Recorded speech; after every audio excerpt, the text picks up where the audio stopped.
Across America right now, women and girls are deleting period tracking apps from their smartphones out of the fear that police or bounty hunter vigilantes from red states can use that data to pinpoint people either getting abortions or who are having, shall we say, suspicious miscarriages.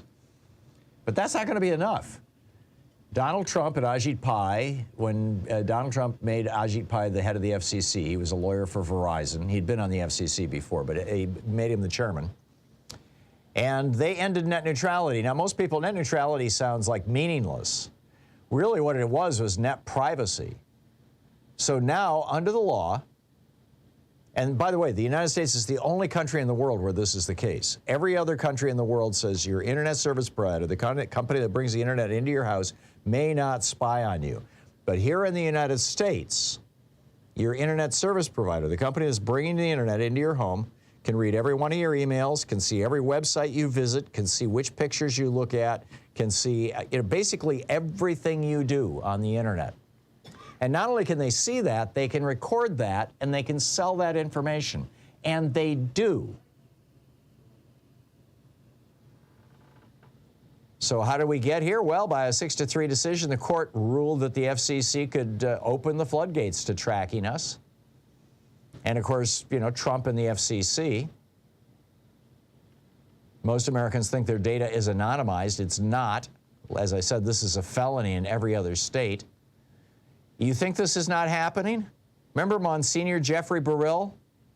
Last year, this guy who was the chair, he's a Wisconsin Catholic priest, he was the general secretary of the U.S. Conference of Catholic Bishops, got outed and quit his job because somebody had bought information from a data broker that showed where his phone was and that he was using Grindr, a gay dating app. And he was hooking up with gay prostitutes. And he's gone now.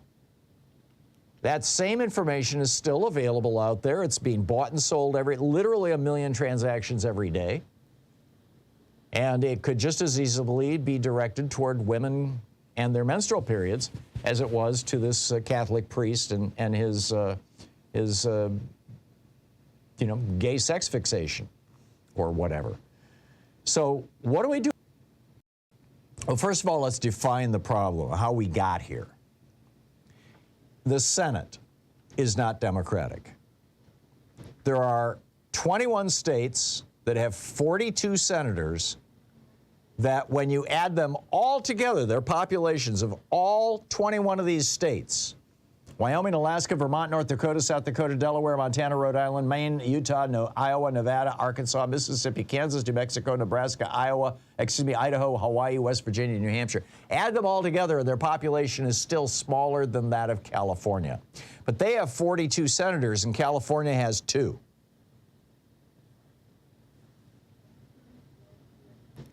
The last time a majority of Americans voted to put Republicans in charge of the United States Senate was 1996. Right now, the Republicans, the 50 Republicans in the U.S. Senate represent 43 million fewer Americans than do the 50 Democrats.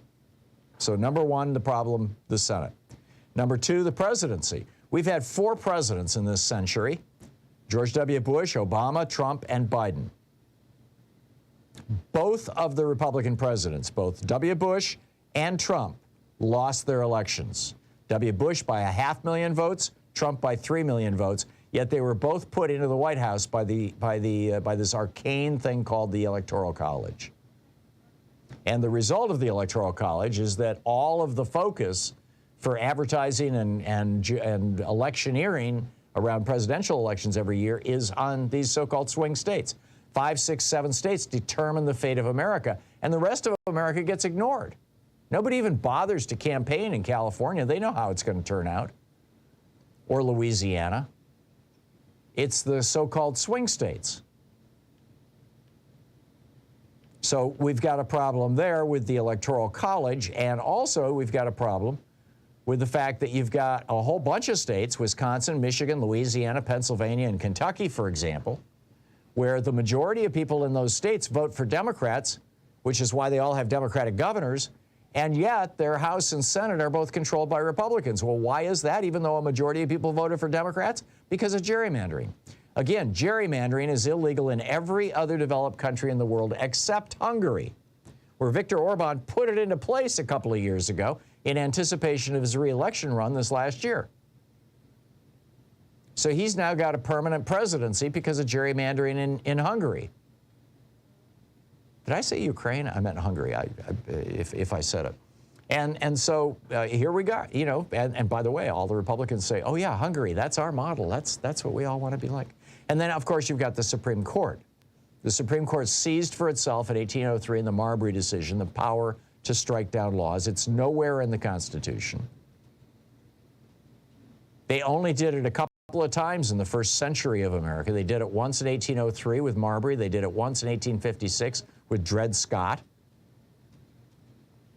And it wasn't until the 1880s that they started doing it on a regular basis. And now it's all they do is strike down laws and give and take back constitutional rights. Nowhere in the Constitution do they have this power.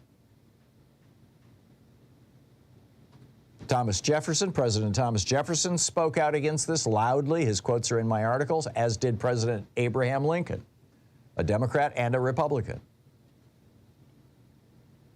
So what do we do about this? Number one, we need to end the filibuster. And we need to pass legislation putting into law the rights defined by the Lawrence decision, the Brown decision, the Roe decision, and the Griswold decisions. They struck down Roe. They're coming for Lawrence, Brown, and Griswold. Oh, and Obergefell. I got to add that in, Obergefell as well. Number two, we need to add Washington, D.C. and Puerto Rico as states, giving us 4 more Democratic-leaning senators.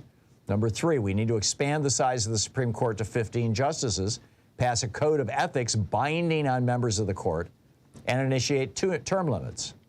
Number four, we need to end the Electoral College through the National Popular Vote Interstate Compact.